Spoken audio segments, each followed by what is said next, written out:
To get away with it all and wage war non-stop across the planet, governments use weapons of mass distraction.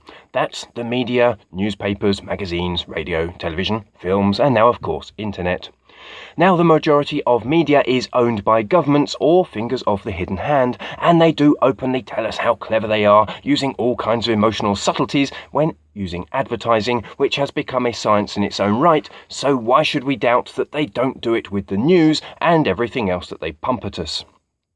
The simple fact that we call it a television programme does leave it written on the wall for all to see. It is a programme, and it is programming you.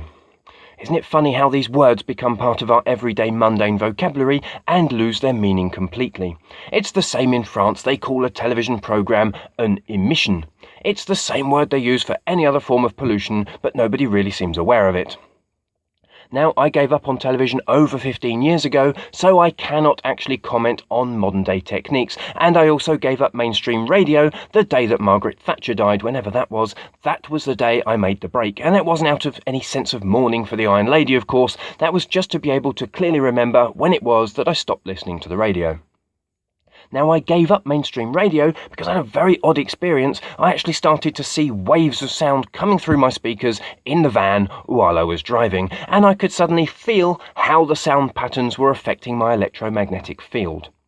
Now, mainstream serious radio, something like Radio 2 or even Radio 4, pumps out nothing but fear and a battering ram of inconspicuous toxic sound all day long. Check it out for yourself next time you listen to a serious news blast.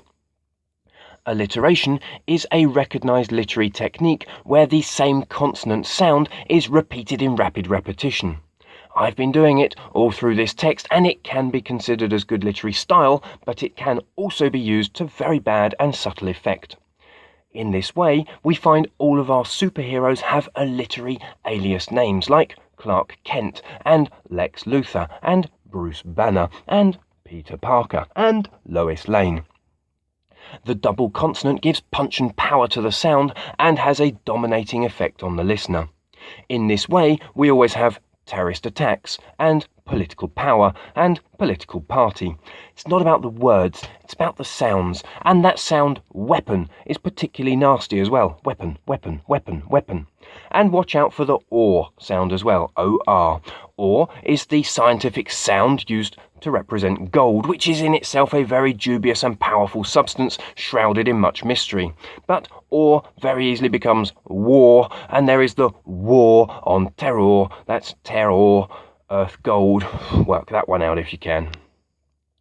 Now, radio and television news programmes tell us all about the daily drama, whether it's random rape, Monday's murder, war, terror, violence or viruses. They just keep us plumbed into bad news non-stop. And then we get these investigative documentaries that reveal bit by bit what has been going on for quite a few years. And these are the most dangerous kind of programmes because they are the ones who help reveal the facts in a certain light, and nearly always just before the alternative media has gained critical mass of this information and the sheep are about to burst out of the pen for good, the new one is always heavily fenced and the investigative journalist actually opens the gate to let the sheep all through. Now, I'm sticking as close to food and basics as I can, so let's just take a quick look at the up-and-coming meat scandal. It is finally coming out in dribs and drabs how badly the meat industry is being run, and even though we have known about this in marginal circles for decades, for some people it seems to be news. Now, animal rights activists and vegan zealots the world over can be ready to win their battle, and almost rightly so. However, the hidden hand is more than ready. It is trying to take the meat problem so far beyond ridiculous that we once again throw out the baby with the bathwater, as we always so predictably do. Industrial meat production is ruining the planet and poisoning our guts at the same time. We now see workers in chicken chopping factories in America being banned from being able to go and pee during work hours and being given adult-sized nappies to allow them to piss themselves while they're at their workstation. We also have all those horrific animal conditions akin to Nazi prison camps, and we now actually have a fourth-place French presidential candidate putting up the vast reduction of meat production into his political programme. Now, Them will let this go on until we start to cry out for a total ban on meat. That would please the them enormously. Now, for some people, there is a genuine need to eat meat from time to time, and many environments on the earth do not allow, ecologically speaking, for vegetarians and vegans to live in harmony with the environment without importing. Just look at Eskimos. The colder it gets, the harder it is to be vegan and ecologically coherent at the same time. It just can't be done. It can be done in the jungle, it can't be done elsewhere on the planet. Now, before I light a fire under my arse on the vegan debate, we'll come back to that later because it's always so much fun, let's look at who wins if we ban meat eating without actually changing our fundamental way of life.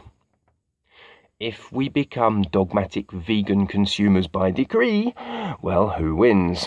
Well, Monsanto wins, of course, don't they? Hands down. So, you see, it's not about meat or not meat, it's about where your fucking food comes from. We'll be coming back to this later as well. So, investigative journalism is a regulated flow of information that prepares us for the upcoming programme of problems. Be very careful of it. If what you see in these programmes is news to you, you are about 5 years behind the mainstream marginals, 10 years behind the oddballs, and 15 years behind the problem itself. Then there are times when we just want to chill out and forget about the violence of the world offered to us by the newsreels and not to have to confront the issues hammered down our throats by the documentary people, and so the telly gives us a whole range of honest fiction. And to get away from the violence, what do we watch? Well, we watch films about war and conquest, murder investigations in the afternoon and serial killers in the evening, forensic specialists for supper, and horror films and histories of violence all through the night. For the faint-hearted, there are, of course, soap operas and something called reality TV, or, of course, sport. Nothing that's actually going to inspire us out of this mess because it's all about fear, advertising, or accepting the mundane as completely normal. Ah, I hear you say, I do need to remain informed. Do you? Do you really? Do you really think that you can help cluster bomb victims in Palestine by watching pictures of them on a screen? Do you?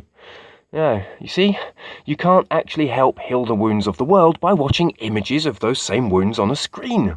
What you can do, however, to make the world a better place is to ask for news from your neighbours and see how they are today. Take a vested interest in your own life and what is going on immediately around and especially inside you, because that is the only place in reality that you can make a direct difference. And these actions may well have long-range consequences that you couldn't possibly imagine and will never know anything about, and that is just the way it should be.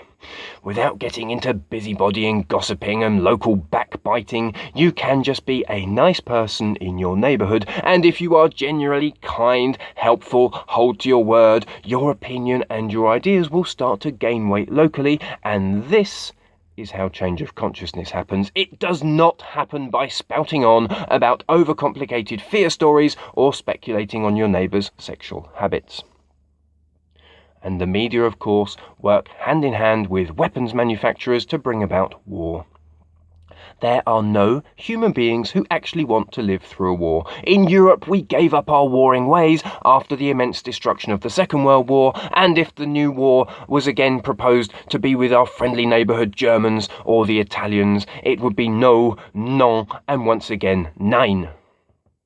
However, the wars continue unabated because when it's a bit further away, and the enemy has a different skin colour, culture or religion, well, the media manage to spin us a pack of lies and the war machine goes on unhindered. We don't actually say yes to war, but we don't say no loud enough or long enough either, and the difference is subtle, but the result is the same.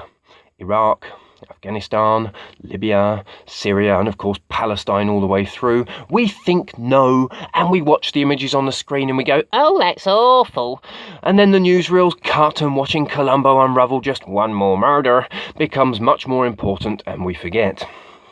For the arms dealers, the lack of no quite simply means yes. It is written down quite clearly in the Illuminati handbook of how to commit heinous crimes and not suffer the karmic consequences afterwards. We give them the right to create all this misery and suffering by our passive agreement. You see, we are genuinely pacifists.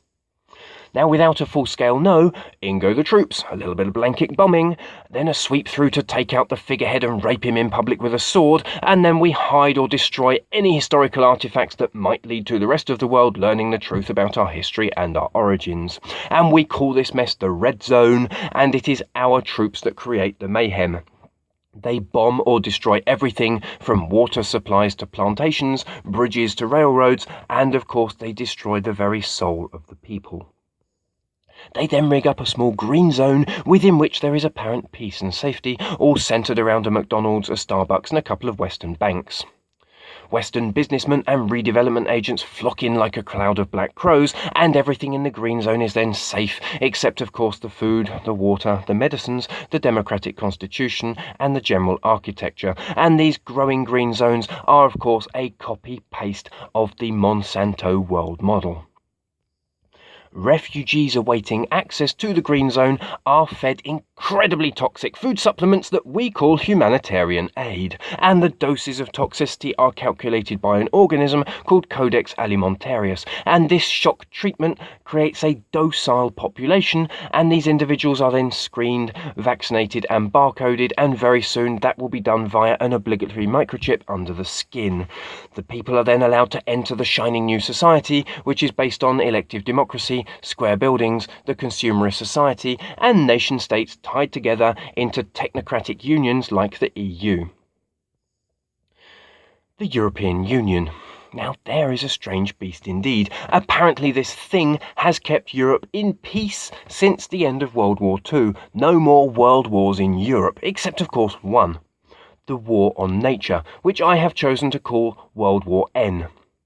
Now, World War N began in Europe just after the start of World War II. In fact, World War II was just the cover story that allowed World War N to begin. At the breakout of World War II, England imported 2/3 of its food from its crumbling empire, and then all at once German U-boat and naval blockades put a stranglehold on the British Isles, and so under Churchill and in a celebrated superhuman effort, the British population set about feeding themselves. There was rationing, of course, but there was also a sense of thrift, of zero wastage, and of course production. Every fruit tree was suddenly maintained, wild fruit and plants were put to use, children were paid pocket money to go and collect essential herbs for making medicines, and rose hips were scrupulously collected to keep vitamin C levels high in the absence of imported citrus fruits. In towns, there were pig clubs where all kitchen waste from a dozen households went to feed one pig that would then be butchered and shared out among everybody else at the end. Iron, wood, flax, cotton and wool were all recycled several times over.